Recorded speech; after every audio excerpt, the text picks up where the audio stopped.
slide is also showing some more information about blood pressure. So let's talk about blood pressure a bit more. It is the force that the blood is being pumped on the walls of the blood vessels during the heart ejecting blood around the body. It can be used to determine an individual's health, and as the graph shows, the different categories that different people fall into, depending on how high or low their blood pressure is.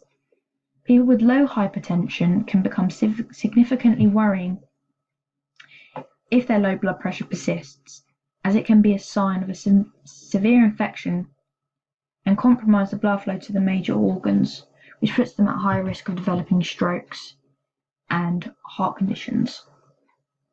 Similarly, an individual with a high hypertension are also being put at a serious risk of sustaining problems with their heart and damage to their blood vessel walls, because there'll be more friction as the blood's moving through the vessels, so it would be hard to reach the target organs. This is why it's important to try and keep your blood pressure in the normal range by participating in regular exercise and eating a healthy diet in order to reduce these risks, so the blood can now flow through the vessels without friction by the narrowing of the lumen. For measuring someone's blood pressure, the reading produces two values. The number that is displayed on the top is the systolic value, and the bottom number is the diastolic value.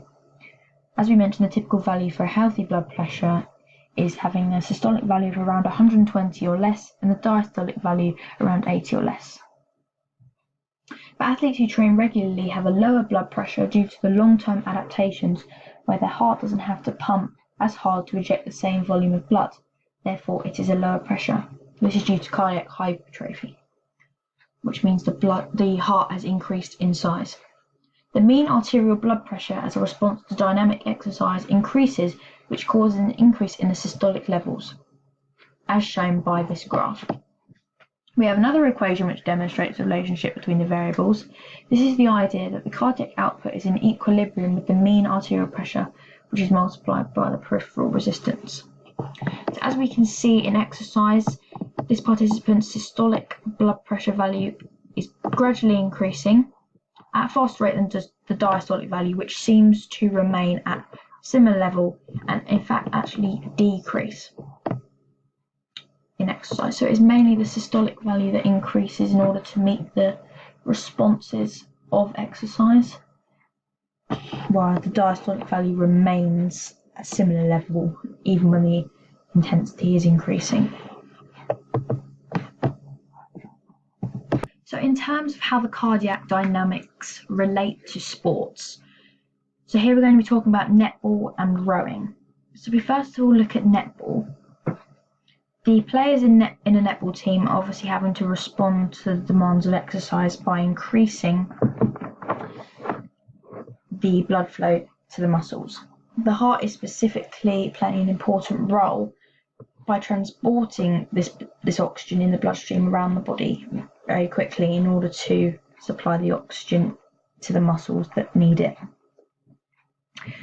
For example, centre, who plays a really important role on the court and is constantly having to move around, is going to have a higher heart rate and be working at a higher intensity than those players like goal shooter or goalkeeper. So their heart is having to work and eject more blood at a faster rate in order to meet the demands so they can continue to sustain performance. Because netball is a sport that involves the body working aerobically and anaerobically, there are some short-term effects of exercise which happen straight away to the players. So instantly they're going to have an increased stroke volume, increased blood pressure, increased breathing rate, and an increase in heart rate. Depending on how fitness they are, and if you're playing at international level, then the athletes are more likely to have a decrease in resting heart rate due to the long-term adaptations, an increased maximum cardiac output, and an increased lung capacity. So this will allow them to sustain their performance when being forced to work at these higher intensities for a longer duration. So when they're not in possession of the ball and they're trying to win it back when it may have been intercepted, they're going to have to sustain this rate for a longer period of time. So therefore their cardiac output needs to be increased in order to meet the demands of exercise. These athletes are also will probably have more red blood cells because they need to in order to sustain oxygen, and this will allow more oxygen to bind with hemoglobin, so they can be working at a higher intensity.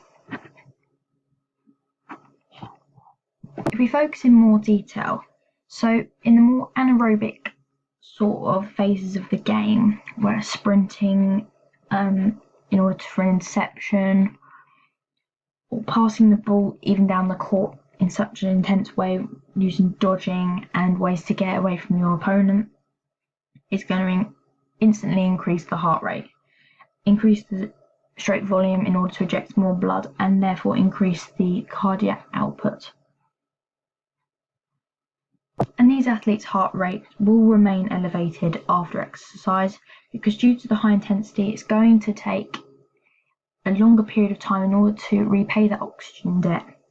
So after probably out of a 4-quarter game, the second quarter at halftime, the athletes are probably going to start to feel the signs of fatigue.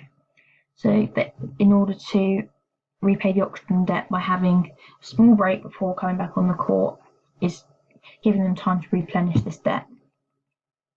And similarly in rowing, in a sprint, as soon as the rower starts to row, their heart rate is instantly going to increase, which therefore is going to increase the stroke volume and therefore cardiac output.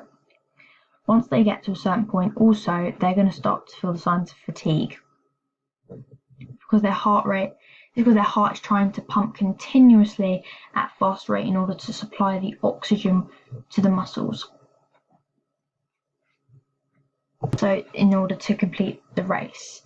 They will also have long-term adaptations due to their training program, and like I said previously mentioned, the increase in number of red blood cells and the size and strength of the heart, particularly the drop in the resting blood pressure. This is due to the more elastic muscular walls of the veins and arteries, so they can pump the blood through at a higher pressure and return it back to the heart at a much faster rate. And also the increased maximum cardiac output has an impact on the capillarization of the lungs and the muscles. So the cardiovascular system and respiratory system actually work hand in hand. As the heart transports the oxygen around the body, it's all from the gaseous exchange in the alveoli. By inhaling oxygen into the body, it's then being exchanged into the bloodstream, which can be carried to the heart and then pumped around the body. So they work together in order to fuel the athlete and allow them to sustain performance throughout. Without oxygen, the athlete's performance is reduced and they are depleted in terms of their performance.